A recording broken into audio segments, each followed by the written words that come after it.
There we go. All right. So if you take a photograph of something that's moving really fast, how does it turn out? Blurry. It's fuzzy, right? Well, the same thing with x-rays. If you take an x-ray and the patient's moving or something else is moving, it's going to turn out the same way. So motion is one of those things that we have some control over, but we don't have ultimate control over. You know, if the patient's going to move, the patient's going to move. Some pathologies, some disease processes, the patient can't keep from moving, okay? So if you have a patient that has Parkinson's, Parkinson's is a disease that affects the nervous system, and the patients have a tendency to shake, right? So sometimes we can't help it. We can't help but have motion present. We can do some things to offset some of that motion. And in your camera, what you get is that, have you ever noticed that if you take a picture at night when it's low light, it takes less motion to see the blurriness? Well, that's because to get a decent photograph on your phone or whatever you're using, camera or whatever, in order to get a decent photograph, then the camera has to receive adequate light, right? So if it doesn't receive enough light, then it stays active to receive more light before it eventually shuts off. So time is a component of motion. So there's two things that we can use to control motion. One is good instructions to the patient. So you actually have to talk to your patients and tell them, I want you to be still. But if the patient can't be still, then we can do things to shorten the exposure time to offset some of that motion. So if a patient is a pediatric patient, anybody known a kid ever in your life? Yeah. How still do they remain? Not very. Okay, so not at all, exactly. So we would want to use short exposure times. So we're going to talk about how we're going to get to those short exposure times throughout the semester. It's not something that you need to know right now, how to get to those exposure times. What you need to know is there's two types of motion. There's involuntary motion, there's voluntary motion. Involuntary motion is motion that you can't control and neither can the patient. So you have to deal with that by using short exposure time. So involuntary motion, short exposure time. The other is voluntary motion. So if you don't tell your patient, you shoot a chest x-ray on the patient, you don't tell your patient don't breathe, then what are they gonna do? They're gonna breathe, right? So what happens when you breathe? Well, just look down at your chest, look down at your stomach. Yeah, it expands and contracts, it moves. So if you don't tell your patient, you know, don't breathe, then even though breathing is an involuntary thing, you don't think about it all the time, still we consider it voluntary motion because it's something we can control, okay? So be still, that's voluntary motion, good instructions, need you to be still, need you to hold your breath, you know, whatever it is that you need them to do.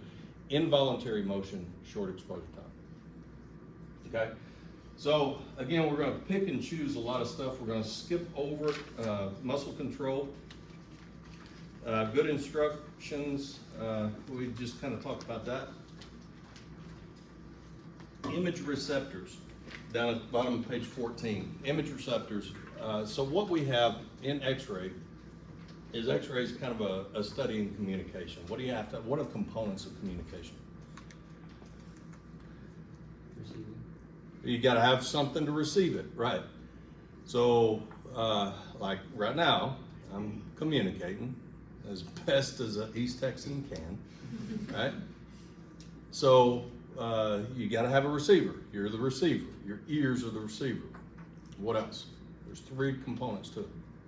Sight. See. Okay, see, you got to have something to see, something to hear. That's the message, right?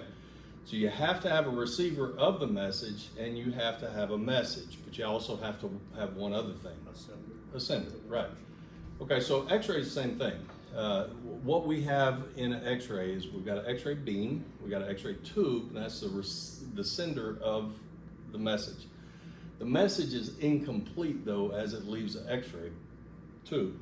It passes through the patient, and that's where it actually picks up the message and it deposits it on an image receptor. Okay, so same three components, right? You got a sender, you got a receiver, and you got a message. In the image receptor, we've got a number of different types of image receptors. We've got, primarily you're gonna be working with one. It's what we refer to as a just that, an image receptor or a digital cassette. So when you shoot into a X-ray table or into the wall thing, we call that a bucky, and for reasons we'll talk about later on. But that thing contains the thing that will record the image, receive the image, record it, manipulate it, and display it on your computer screen in the control area. All right. So and what you're seeing on page 15 are the different types of image receptors. So A and B are really kind of different incarnations of the same thing. That's a digital image receptor. So C and D are kind of the same thing, and that's what we refer to as a computed radiography image receptor. That's what we refer to as CR cassette. We're going to skip over E and F for just a second and talk about G. And G is something that you're just not going to see. We don't shoot into screens. We don't shoot on films. We haven't done that in diagnostic radiography in 25 years. Okay, so you're just not going to see that. It's still in here for historical context, but the other two are kind of similar as well. And that's what you refer to as fluoroscopy. And when you were doing your shadowing, you should have seen something like a swallow study where the patient drinks something, okay, and it records it in motion, and that's what those things do. Fluoroscopy is what we refer to as dynamic imaging. So we can see motion, we can see some degree of physiology. Most x-rays are just anatomy. We evaluate anatomy, but once we get into swallowing studies, we have some physiology and some actual function. Okay? So they can be in different sizes. Most of your DR cassettes are going to be one of two sizes. It's either going to be 14 by 17 or 17 by 17. So the image receptor is quite large. What you need to understand about the image receptors is your radiation field doesn't always have to cover the entire image receptor. Most of the time it does not. Your radiation field should be as small as possible to expose the patient to as little X-ray, which is radiation, as possible. Like, for example, if you look on page 19, you see the knee. How big is your knee? Not very big, not very big, right? So in every image that we take, what we need to see is we need to see adjacent anatomy, okay? So if we're, say, taking x-rays of the wrist, we need to see a portion of the hand and a portion of the forearm. All right, so what you're seeing there is not just the knee joint itself, but you're seeing a portion of the distal portion, the bottom of the femur, and the upper portion of the lower leg, so the top of the tibia and the fibula. But with that, your radiation field should never be larger. I think we've got a bug flying around in here. Should never be larger. And he's going to come up here. He's going to taunt me. There you go. Did you get him? No. But your radiation field should never be larger than 12 inches in length and 10 inches, across. It really should be smaller than that because 10 inches. You've got to have a big knee to need 10 inches. So it should be more like, there he is. It should be more like about, 8 or 9 inches by 12 inches, okay? So again, just because you've got a great big image receptor does not mean you need to use it all, and in fact, you should not. Okay, so on the next page, you see on page 20, you see exposure technique. All right, so we've got fundamentally two different things that we use to control the radiation that we expose the patient to. That's what we refer to as our exposure technique. So we've got KVP, okay, so what that stands for is kilovoltage peak.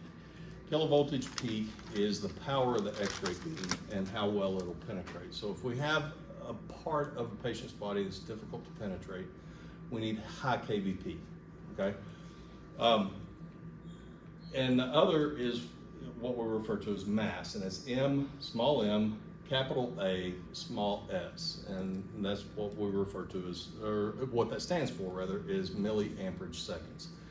So in electricity, you have two components. You have kilovoltage, or you have voltage, and you have amperage. So we're using both of those. And in the class on Wednesday and Friday, throughout the semester, I'll explain how it is that those two affect our radiation exposure.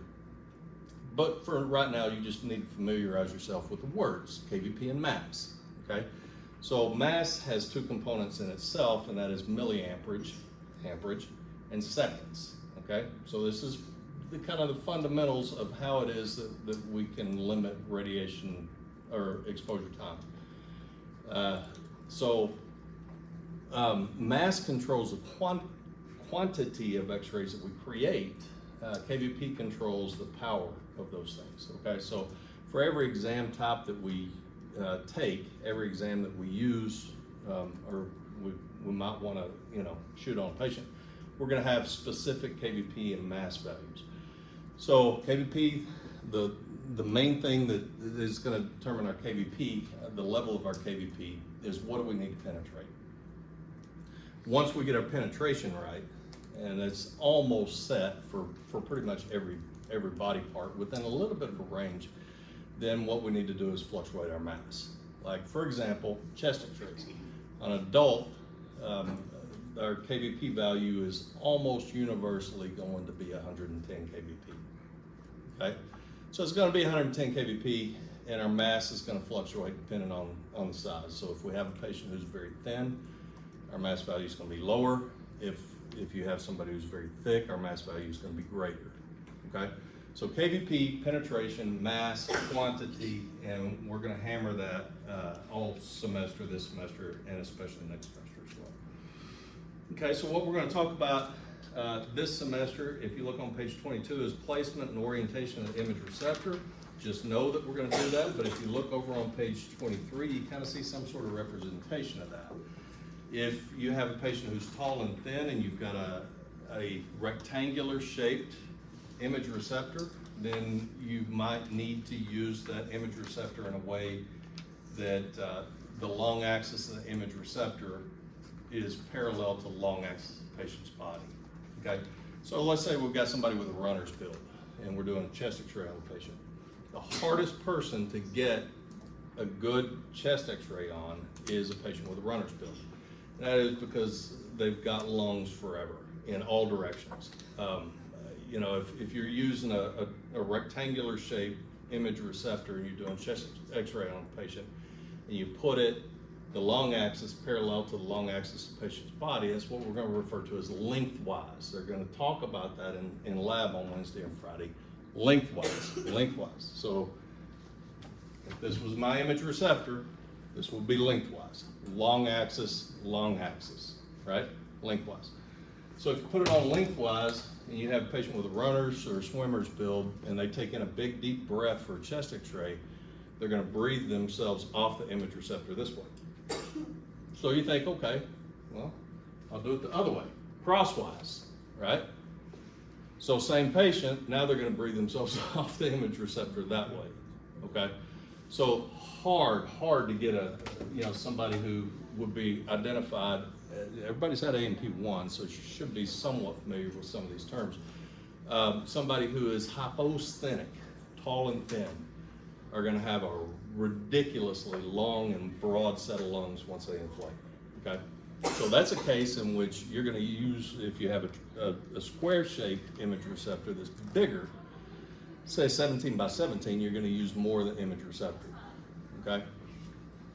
So the orientation is gonna depend on patient's body habitus and also the exam type. If you've got long anatomy, like a lower leg, like what you're seeing on page 23, you might have to use the image receptor in a catty-cornered orientation in order to get all that anatomy on there, okay? All right, so on the next page, we've got source to image receptor distance. Amy's going to talk about source to skin distance next semester. We are going to talk about collimation and what that means, but source to image receptor distance, fundamentally we have two. We've got some other ones that we're going to talk about specific to exam types, but for the most part, if you go through your textbook and you look at most of the projections in the book, you'll see two. One is 40 inches and one is 72 inches. Okay, so 40 inches, if you're taking an X-ray on a patient and they're on the table on the x-ray table, you can't get 72 inches. You'd have to put the patient on the floor to get 72 inches, because 72 inches is 6 feet. So most of them are going to be at 40 inches. But if we're doing a chest x-ray on a patient, then the patient's upright, and we can back up to 72 inches. The exam types where we want to utilize 72 inches are the exam types where we're using, or we want to minimize magnification, okay? So x-rays are nothing but light. It's a specific type of light, and it's got some different characteristics, but it's very, very high energy light, and that's all it is. All right? So it's kind of hard to wrap your mind around this radiation, but it's light, but light is radiation, okay? So let's say you're walking down the road at night, and you walk under a street light. How big's your head? Big, right, it's great big. Why is that? Blocking the light. Because the light's hitting here, and it's continuing down, it's casting a bigger shadow than what your head really is, right? So it's magnification. It magnifies the shadow of your heart, and the same thing applies to x-rays. If you don't put the anatomy all the way up against the image receptor, guess what you have? Magnification, right? So why is magnification bad? Well, you know, if you have magnification of the heart, what might the radiologist mistake in his diagnosis? Inflamed heart, right, enlarged heart. Now you're in hospital for an enlarged heart that you don't really have, right? So we want to use that increase in distance between the x-ray tube and the image receptor to minimize that magnification, okay? What we call that is the source to image receptor distance, or we're going to shorten that to SID, okay? SID needs to be 72 inches for a chest x-ray, for example, okay? Where magnification isn't an issue, then we can use 40 inches. The problem with increasing our SID is it's hard on the x-ray tube. The further back we go, the more mass we have to use for reasons that we're going to talk about throughout the semester. Okay, so two primary source to image receptor distance, 40 inches, 72 inches. 72 inches we're going to use for? Chest x-rays. Because? Magnification. Magnification, minimizing magnification. Very good, very good. Now collimation, what collimation is beam restriction. And there's two general rules for collimation, all right? So you have image receptor. Let's say your image receptor is 17 by 17. It's as big as it is, 17 by 17. Collimation is beam restriction. If you've looked at an x-ray tube, you see those little knobs? That's what those do, is block a portion of the radiation, okay? So first off, there's no radiation in an x-ray room until you hear that beep, and when that beep is gone, the radiation is gone, okay? So you can look up inside of the x-ray tube and you're not getting blasted, all right? So you can, turn that thing to the side, and you can step around and you can adjust those knobs, and you can see these shutters come together and spread out. That's collimation, it's beam restriction. It blocks a portion of the x-ray beam, it doesn't focus it. That's one distinguishing characteristic of x-rays that is unlike light. You can focus light and make a laser beam. You cannot focus x-rays and make a laser x-ray, okay? So you can block it. You're never gonna focus it, but you can block it. You can focus on the anatomy that you wanna see, but you can't focus the x-ray beam. Okay, you see the difference between those two? So collimation is beam restriction. It's blocking a portion of the light, and it's our primary means of radiation protection for the patient. Let's go back to the image receptor. You have a 17 by 17 image receptor. Okay, so how much anatomy can you record on a 17 by 17 image receptor? It's just two numbers. 17 by 17, right. So if you open up your collimation to 18 by 18, what are you doing? The field's too big. You're just exposing the patient to unnecessary radiation. It's too wide for the image receptor. You're not doing anything beneficial. You're just blasting the patient for no reason. Okay, so two rules for collimation is, one, collimated field should never, ever be larger than the image receptor. Okay, that's number one. Number two, let's say we're doing a knee on a patient on that 17 by 17 image receptor. What if you open it all the way up, 17 by 17? It's too big. It's too big, right? How big should your collimated field be for a knee? I didn't know there was gonna be a quiz, right? Yeah, 10 by 12, tops 10 by 12, right? So what did you do by opening the 17 by 17? Unnecessary. Unnecessary exposure radiation, or radiation exposure, right? Okay, so never larger than the image receptor is one, and the other is collimate to the size of the anatomy, right? So for every exam that we shoot, we're going to have a suggested collimated field, and I wanted to, if I can find my GoPro, I honestly don't know where it is. I took it home, I set it down somewhere, and then my wife cleaned the house, and neither one of us know where it is. So if I can find it, what I intend to do is just kind of record you videos. You're not starting the clinicals for a couple of weeks. Record you videos about setup of the control panel, use of the X-ray tube, and kind of get you some familiarization things before you get into clinicals. So that's my plan. I may have to do it with my camera. I hope not, but I hope I may have to. All right, so collimation, radiation field, radiation protection, that's our primary radiation protection. We talked about anatomical markers in the orientation. That's those things that you gotta buy, the red and the blue ones, right? So the things about the markers are that for every X-ray that you take, you need to have one of those on there, okay? And it needs to be accurate, right? So you're shooting a right hand, then you need to have a marker, and specifically it needs to be the red marker that has the Right. R on it, right? So to make it a legal document, you have to have that. You have to have it on, and everything that we do should be admissible in court. So you got to have that marker on there. You have to have not only a marker on it, but it has to be the correct marker, and it also has to be the correct marker on the proper side. So if you're shooting chest X-ray, you have to have a marker on it. Some people get really pretty picky about marker placement, which marker you use. I'm a whole lot more, I tend to not be that particular. As long as the marker is accurate and on the image and out of the anatomy of interest, I don't really care what marker you use or where you put it. Some people are very particular, okay? So for example, hands. The long established rule for markers is that it should be on the lateral side.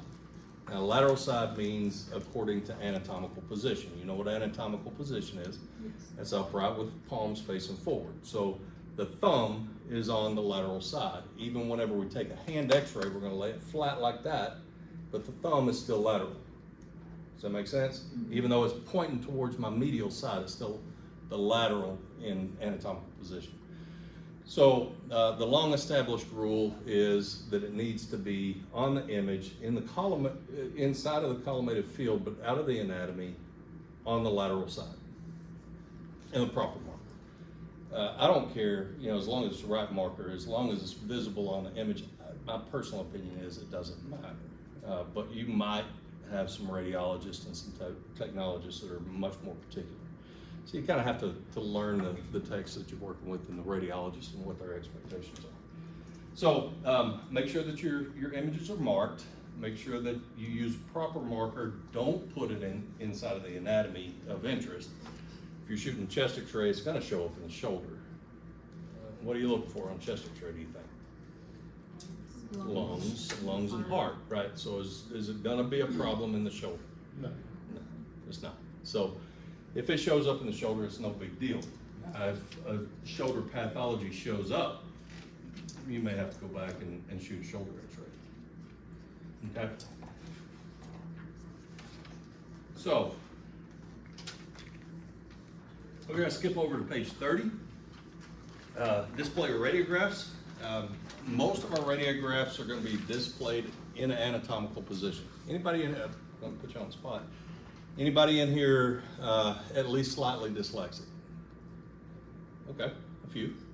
Any of you think you're not going to be dyslexic in 2 years from now? Yeah, you're wrong. You're going to be, because every x-ray that you look at is going to be looking at you as if, you know, everything is backwards.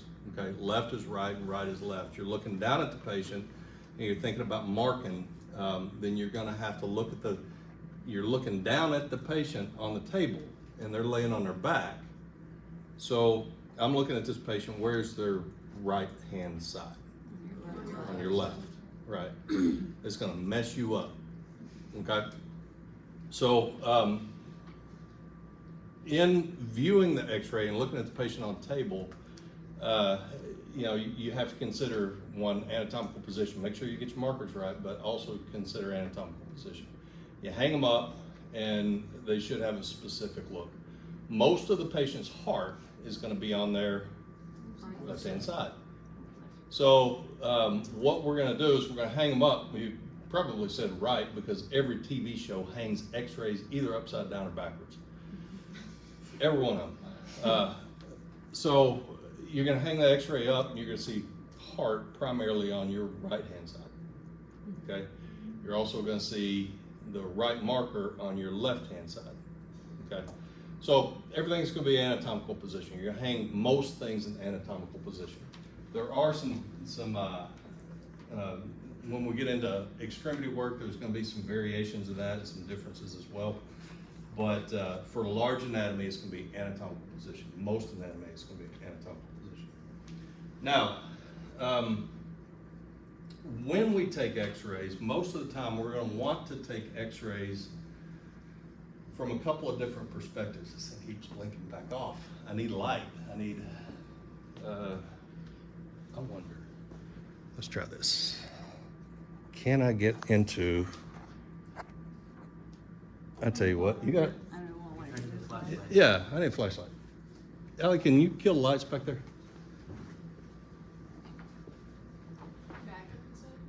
All of them. Well, yeah, it spreads out so much you can't. Oh no, that's the. I'm sorry, it's over there. Just hit the bottom buttons on all three of those. Yeah, yeah, we want that minimized as low as it can go. All right, so the things I was talking about before. You know, if I have no distance between the image receptor and my anatomy, that's what we refer to as OID. That's object, in this case, it's my hand. Object to image receptor distance is 0. I'm flat on this screen, okay? So I have as little magnification as I could possibly have. There's still some present, and we'll talk about that later. But I have almost no magnification. If I bring it back, it gets big. I bring it back enough, it gets fuzzy. We want to minimize our OID, all right? So put the anatomy as close to the image receptor as possible. If I have, let's say, an increase in OID and I increase my SID, source to image receptor distance, can you see what's happening? What happened? Yeah, it shrank. It kind of balances it out. Right, bingo, bingo. So we have that magnification of the heart. Where is your heart? Left side of the chest. It's on the inside of the chest, but it's more towards the front, right?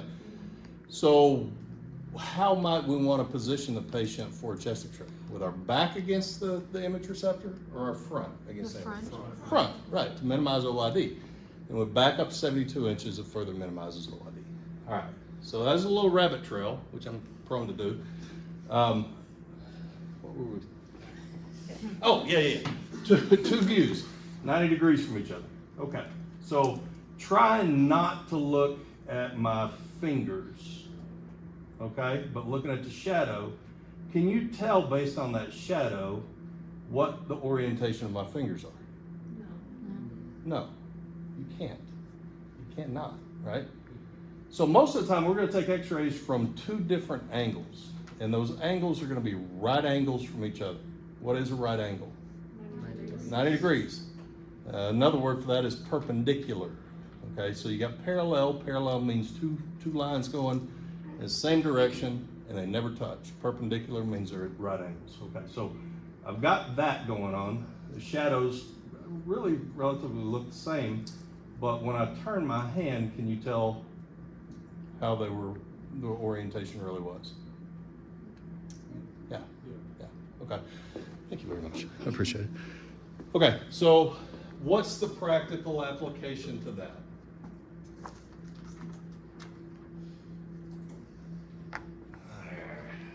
Don't want to do this. Let's do it this way. All right.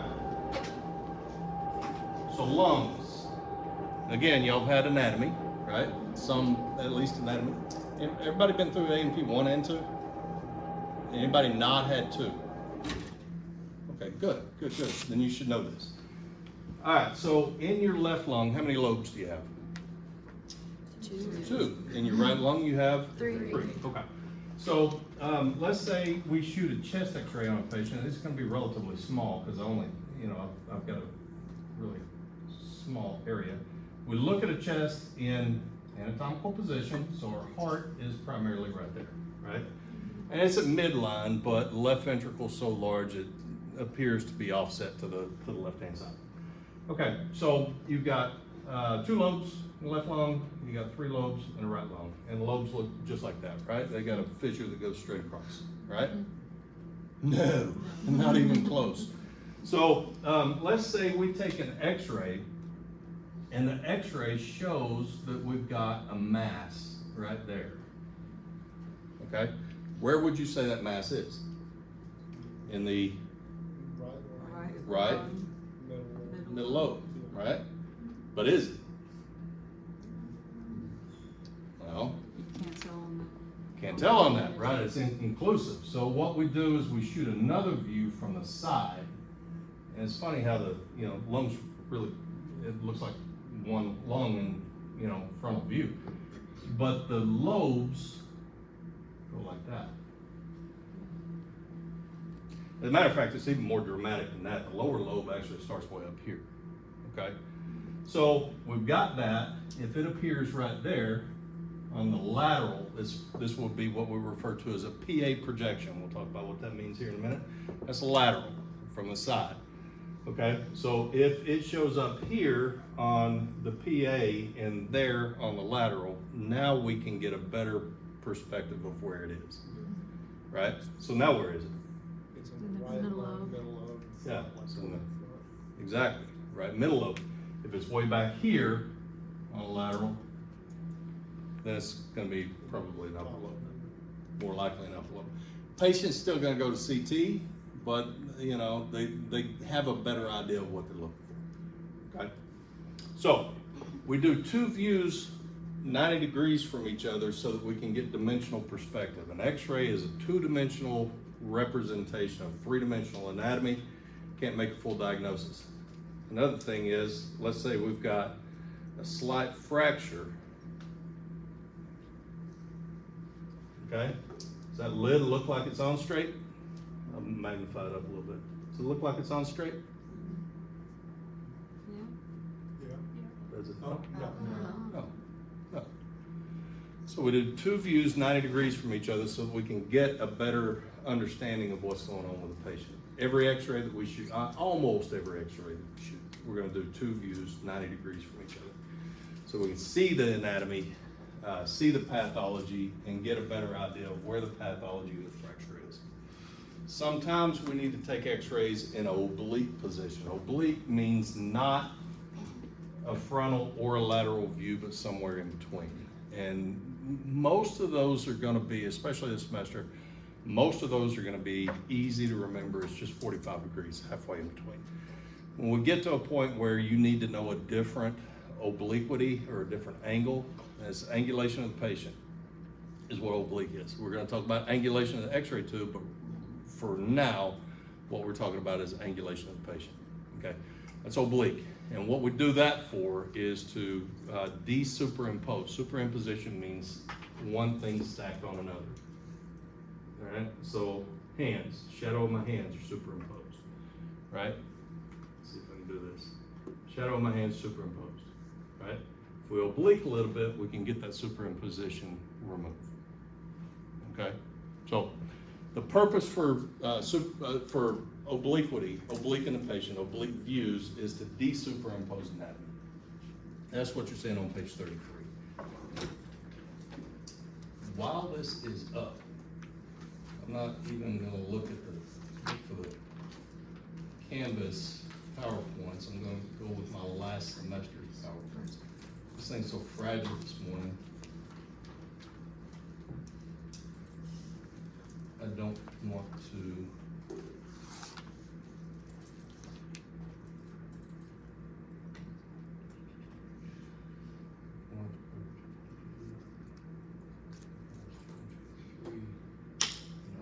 I don't want those. So you know, I tend to not teach from PowerPoint, and again, here in a minute, I'm going to show you how to get into your. I'll take the design out. I'm going to show you how to get into your Canvas? thank you. Into your canvas, but also into your shear path. And you should have access to the PowerPoints in shear path. And the reason two things. One is I do a lot of demonstration, right? So, you know, I may talk about something and I'll talk through 2 or 3 PowerPoints. I'll try to catch PowerPoints up. In physics on Wednesday and Friday, I use no power. I don't even have PowerPoints for physics. It's just all demonstration and discussion on the board. Okay, I don't really go by PowerPoint. So the ones that I'm going to use are representations of what you have in the shear path. But I've cut a lot of the fluff out of it because there's just so much in those PowerPoints. Like PowerPoints for the first chapter from the publisher, like 100 PowerPoints. That's just too much. You just don't need all that. So I'm gonna go through what it is that you need to know, and we'll look at a representation of PowerPoints, but we're not gonna stop on every slide. Okay? It is 8:49, so it's time for a break.